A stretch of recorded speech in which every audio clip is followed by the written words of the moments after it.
Erling Haaland, 6'4", 200 pounds, a machine that sprints at 22 miles per hour. Right now, this giant Viking is the ultimate terror of European soccer. He's like an armored tank with no brakes, bullying world-class center-backs, flattening defenders, and tearing apart every defensive line using pure, raw physical power. The soccer world calls him a monster, a once-in-a-generation physical phenomenon. The greatest teams on earth are completely helpless against his sheer dominance and brute force. But let's be honest with each other, America. If you put this so-called unstoppable machine into an NFL locker room or onto an NBA court, Erling Haaland would look pretty average. This leads us to a crazy question, a scenario that should make FIFA and the rest of the world wake up in a cold sweat. What if the United States decided to bring that bully ball mentality to the pitch? What if we didn't care about intricate passing networks, finesse, or diving for fouls, and just packed our starting 11 with the biggest, fastest, most violent athletes on the planet? What if the genetic freaks of the NFL and NBA decided to put the ball at their feet instead of throwing it? It wouldn't just be a sports match anymore, it would be an absolute physical mismatch. The most terrifying physical destruction in the history of the sport. Chapter 1: The 11 Haaland Blueprint and the Truth About American Giants. Let's look straight at the stats. Haaland is 200 pounds, that's huge for a soccer player. But look over at DK Metcalf, wide receiver for the Seattle Seahawks. Metcalf is 6'4", but he carries 235 pounds of pure, explosive muscle. And guess what? He sprints at 22 miles per hour while wearing heavy plastic pads, a suffocating helmet, and clutching a football. Or Derrick Henry, a 247-pound running back who accelerates like an F1 car and tosses other 200-pound grown men into the air like ragdolls. European soccer is terrified of Haaland's jumping ability. But over here in the States, LeBron James is 6'9" with a 40-inch vertical. That's just a regular Tuesday. There are hundreds of players in the NBA who can casually jump and put their heads at the rim.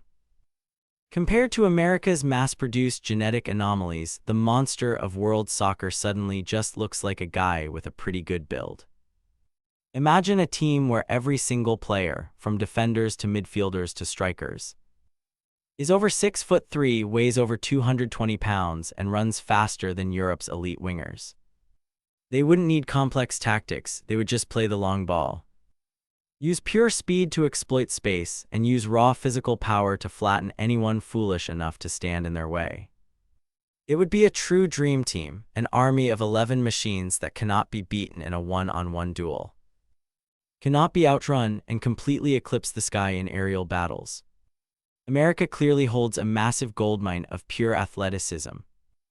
We could easily create not just one, but dozens of rosters filled with upgraded Erling Haalands. But hold on, if this scenario is so perfect and dominant, then why? Why until now has our men's national soccer team constantly struggled just to get out of the group stage at the World Cup? Why does a country that sweeps every gold medal at the Olympics and possesses the greatest athletes on the planet find itself playing the role of an underdog in the world's most popular sport? Chapter 2: The Empire's Paradox and the Leftover Athletes. Look at the Olympic medal table throughout history. The United States doesn't just lead, we completely obliterate the rest of the world. From track and field to swimming, from gymnastics to basketball, wherever Americans step foot, the gold medal follows. We possess the most advanced sports science, the most luxurious facilities, and the most diverse, elite athletic gene pool on Earth. But every 4 years when the FIFA World Cup kicks off, that American arrogance vanishes. Our men's soccer team steps onto the global stage not as an apex predator, but as an apprentice. Just surviving the group stage is celebrated as a miracle. And getting knocked out by countries with a population half the size of Texas is just another Tuesday. So what's the ugly truth? Why does a nation that builds human machines like LeBron James and DK Metcalf struggle against teams from Europe and South America? The answer is simple. It's because our greatest athletes, the absolute peak physical freaks of America, do not play soccer. In the US, men's soccer isn't the #1 option. It's not number 2, it's not number 3, and honestly, it struggles to hold onto number 4. Soccer in this country, brutally speaking, is often the sport for kids who got rejected by the other major sports. Picture this: you are a 14-year-old kid, you're 6'1", you run like the wind, and you are built like a tank. Instantly, the high school football coach is knocking on your door, handing you a helmet, and turning you into a running back. If you shoot up to 6'5", the basketball coach is dragging you into the gym. And if you have a cannon for an arm and crazy hand-eye coordination, Major League Baseball is waiting. The American high school and collegiate sports system is a ruthless funnel. It vacuums up the absolute elite physical talents and feeds them directly into the NFL, NBA, and MLB. Only the kids who aren't big enough for the gridiron or tall enough for the hardwood eventually wander over to the soccer pitch. And then we have to talk about the ultimate power that dictates America: money. A kid in Brazil or England sees soccer as their only ticket out of poverty. But in America, the ticket to changing your life is an NCAA college scholarship. Billions of dollars are pumped into college football and basketball programs. A full-ride scholarship, the chance to be on national television every weekend, and eventually a multi-million-dollar contract in the NFL or NBA. That is the American dream. Meanwhile, soccer MLS was long viewed as a foreign retirement league. Why run 7 miles a game on a grass pitch for a decent salary, when you can sign a $100 million supermax contract just for shooting three-pointers?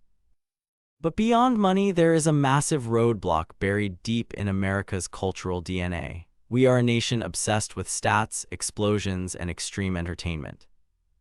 Americans love the bone-crushing hits in the NFL that send players flying. We love the violent, disrespectful poster dunks in the NBA. We love absolute clarity. American sports are designed to push drama to its absolute peak in short, explosive bursts of action. Soccer, on the other hand, demands patience. It is a sport of continuous flow, of grinding it out for 90 minutes. And the one thing that sickens the American audience more than anything else: a tie. Understand this: America was built on the desire for absolute victory. From Wall Street to the battlefield to the sports arena, our DNA has no room for compromise. We demand a glorious winner standing tall and a defeated loser staring at the ground. Sports, to Americans, is bloodless warfare. It requires grit, ruthlessness, and the ability to execute your opponent in a do-or-die moment. That is the standard of an empire. That is a true warrior mentality. The rest of the world might be perfectly happy watching two teams run around for 90 minutes, shake hands, and go home with 1 point each. They call it tactical class. To us, it feels like cowardice. It feels like refusing to step up under pressure to decide your own fate. American fans don't pay thousands of dollars to watch grown men split a victory down the middle. We pay to see who survives. It is exactly this disconnect in culture, economics, and scouting that has stripped American soccer of its strongest weapons. But what if we broke all the rules? What if, on one beautiful morning, the entire multi-billion-dollar American sports machine suddenly shifted gears? What if we grabbed the giants of the NFL, the high-flying monsters of the NBA, forced them into cleats, and threw them onto a World Cup pitch? Let's play God for a minute. Let's assemble the sickest, most violent, and most unstoppable dream team the human imagination can conjure. Chapter 3: Assembling the Nightmare Team and the Bullyball Masterplan. Forget about the cultural issues or the TV money. Push the shoe deals and college scholarships to the side. Welcome to the craziest hypothetical draft in sports history. What if the President of the United States issued an executive order today, shutting down the NFL and NBA, funneling every ounce of our resources into creating a single soccer team with one mission: sweeping the World Cup?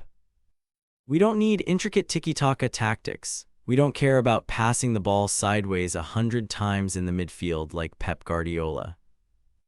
America's playstyle will be bullyball, the most physical, direct, violent, and ruthless brand of soccer the world has ever witnessed. Let's run down the roster of this nightmare squad. Starting at the very back, the goalkeeper, you think Thibaut Courtois is big, let's take an NBA center and drop him in the box. Anthony Davis, 6'10", with a 7'6" wingspan and the reflexes of a wildcat. With that massive wingspan and his vertical leap, the massive soccer goal suddenly shrinks to the size of a keyhole. Any long shot or cross into the penalty area gets snatched out of the air by Davis's vice-grip hands before the opposing striker even blinks. Moving up to the defense, Europe prides itself on elegant center-backs who can read the game and execute beautiful slide tackles. Forget elegance, we are parking Myles Garrett, the Grim Reaper of the NFL, right in front of the goal. Garrett is 6'4", 272 pounds of dense, terrifying muscle. Can you imagine a 150-pound Spanish winger trying to dribble past a monster like this? There will be no tactical tackling. Garrett just needs to stand completely still, drop a shoulder, and the opposing forwards will go flying into the advertising boards. Penetrating this defense is no longer a tactical puzzle, it's a matter of basic human survival. In the midfield, where modern soccer demands mobility and vision, America deploys Lamar Jackson, one of the most explosive and elusive quarterbacks in NFL history. Why do you need a European-style central midfielder when you have a guy with a genius-level spatial processor? The ability to read defensive maps in a split second, and who can casually drop 60-yard passes perfectly onto a dime. Next to him is Anthony Edwards from the NBA, an endless, chaotic motor who will run box-to-box, physically devouring every elegant European playmaker and stealing possession back with pure aggression. And now things get truly terrifying, the two weapons on the wings. On the left wing, DK Metcalf, 235 pounds, running a 100m sprint in under 10.4 seconds. On the right wing, Tyreek Hill, the cheetah of the NFL. The soccer world loses its mind over Kylian Mbappé hitting 23.6 mph. But remember this, Tyreek Hill hits those speeds while carrying 20 pounds of hard plastic gear, wearing a heavy helmet and constantly dodging 300-pound men trying to take his head off. Strip off the armor, lace him up in cleats, and put him on a wide-open grass pitch. Tyreek Hill would literally burst the eardrums of European fullbacks with the wind of his sprint. Nobody, absolutely nobody in world soccer is catching him. Finally, the spearhead of the attack, the absolute number 9, our king, LeBron James. Haaland is a monster at 6'4", but LeBron is 6'9". More importantly, LeBron has a 40-inch vertical leap. Close your eyes and visualize this. Lamar Jackson launches a 60-yard long ball straight into the opponent's penalty box. The ball is floating 11 feet in the air. The absolute best center-backs in Europe, guys like Virgil van Dijk or Ruben Dias, jump up desperately, only to head the ball directly into LeBron's chest. A 250-pound machine floating in the air, physically crushing the entire defensive line and slamming the ball into the back of the net with the sheer force of a slam dunk. It violates every law of physics those defenders were ever taught. It is, quite simply, unguardable. A team that doesn't need possession, they don't need cute short passes. They just drop deep using the strength of polar bears, steal the ball, launch it to the F1 race cars on the wings, and finish the opponent off with the jumping ability of demigods. Looking at this tactical board, even the most veteran European managers would break out in a cold sweat. The combination of speed, verticality, and raw American muscle is more than enough to strangle the most beautiful individual skills. But if everything is so perfect, if this equation is so easy to solve, why does this dream team remain a wild fantasy on paper? Chapter 4, The Reality Check and the Laws of Physics on the Pitch. Sounds like the World Cup trophy already has USA engraved on it, right? A team of giants running like supercars, squashing the opposition. On the theoretical whiteboard, it's absolutely flawless. But sorry, America, it is time to wake up from this sci-fi fantasy. The most perfect equations crumble when they collide with the harsh reality of the pitch. And this is the moment the beautiful game pours a bucket of ice water on our obsession with physical supremacy. The first and most fatal reason this nightmare team collapses: stamina. We have praised the explosive power of NFL and NBA superstars, but look closely at how those sports operate. Football is a game of short-term detonations. On average, an NFL play lasts exactly 4 to 5 seconds. Yes, 5 seconds of maximum muscular output, followed by 40 seconds of walking, resting, huddling up, or going to the sideline to suck on an oxygen mask and drink Gatorade. Even in the NBA, a quarter is only 12 minutes long, played on a tiny wooden court, and superstars can call a timeout whenever their knees get tired. Soccer does not work like that. Soccer is an endless marathon. A professional soccer player has to run continuously for 7 miles, 10 to 12 kilometers, every single game. Sprinting, tracking back, turning, jogging for 90 uninterrupted minutes without dead ball breaks. Do you know what would happen if we forced a 272-pound block of muscle like Myles Garrett or a 235-pound cheetah like DK Metcalf to run 7 miles continuously on a massive grass pitch? They would empty the tank. They would be gasping for air, hands on their knees, begging for a substitution after exactly 20 minutes. The more muscle mass a body has, the more oxygen it burns. Our V8 engines are unbeatable in a 100-meter drag race, but they would stall out and die in the Le Mans endurance race. But the second barrier is an absolute biological nightmare: center of gravity. We Americans measure athletic superiority by height. Taller is always better. But on the soccer pitch, height is often a curse. Why do the greatest legends in soccer history, Pelé 58, Diego Maradona 55, Lionel Messi 57, all have such small frames? Because of their center of gravity. A low center of gravity allows them to balance perfectly, pivoting and changing direction in a tenth of a second without falling over. Now put a 6'9" giant like LeBron James against a tiny, cunning South American midfielder. LeBron would crush him if they ran straight into each other, but on a soccer pitch, the enemy doesn't run straight at you. They drop a shoulder to the left and chop the ball to the right, with legs that long and a center of gravity that high. It would take LeBron 2 full seconds to hit the brakes and turn his hips. By that time, the opposing midfielder has already slipped the ball through our king's legs. A nutmeg and is 15 yards down the field. In soccer, agility always defeats sheer mass. And finally, the cruelest reality of all, the feet. You can hand a football to a track and field star, and within a few months, his hands can learn to catch it. Human hands evolved to grab things, but human feet did not. The foot is the clumsiest, most uncoordinated part of the human body. To control a 40 mph pass so that the ball drops obediently right at your toes, you cannot use strength. You need muscle memory, that delicate, silky touch that a kid has to forge through tens of thousands of hours of obsessive practice starting from the age of 5. You cannot put cleats on a 25-year-old NFL giant and tell him to juggle a soccer ball. What happens if Lamar Jackson drops a perfect 60-yard dime, but instead of sticking to the receiver's foot like glue, the ball ricochets 10 yards away because of a disastrous first touch? All that speed and power becomes utterly useless if you cannot control the ball at your feet. The brutal truth is, if we put 11 current NBA and NFL superstars on the pitch against a mid-tier European national team tomorrow, it wouldn't be a slaughter. It would be a comedy sketch. Our legendary roster would get 5 red cards for violently tackling out of habit. They would pass the ball into the third row of the stands, and they would collapse from exhaustion before the referee even blew the whistle for halftime.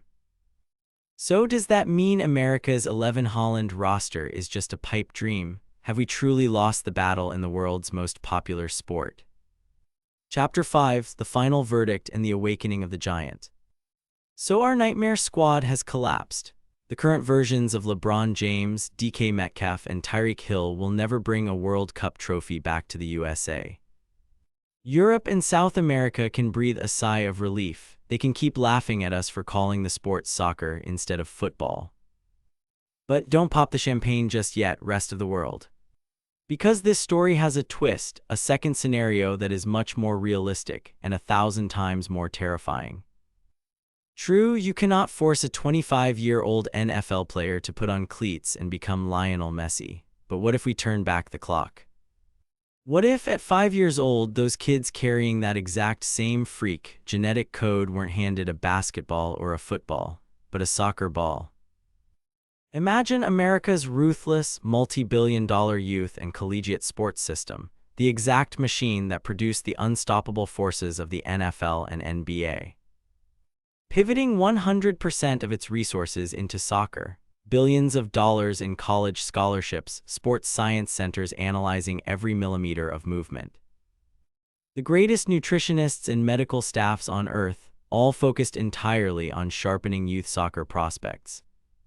We wouldn't take a 250-pound LeBron James and make him play soccer.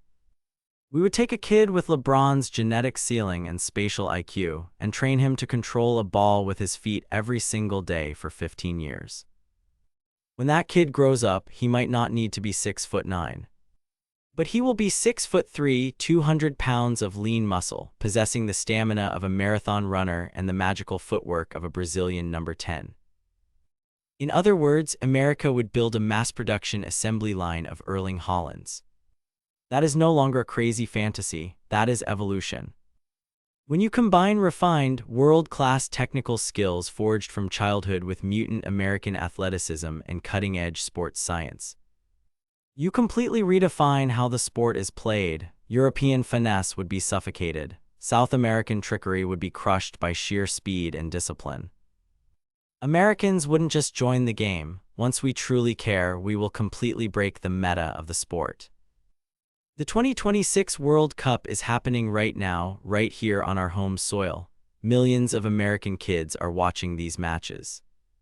And who knows, out there among the kids glued to their TV screens, there might be a 7-year-old boy carrying the genetic code of a Tyreek Hill or an Anthony Edwards, who just decided to throw away his football helmet and ask his parents for a pair of cleats.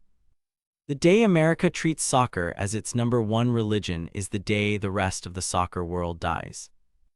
The giant isn't weak, it's just sleeping, and when it finally wakes up, the World Cup trophy will have to permanently relocate to North America. What about you? Which American athlete in history or currently playing do you think would win the Ballon d'Or if they dedicated their entire life to soccer from age 5? Drop that name in the comments down below, and don't forget to hit like and subscribe so you don't miss our next deep dive. See you next time.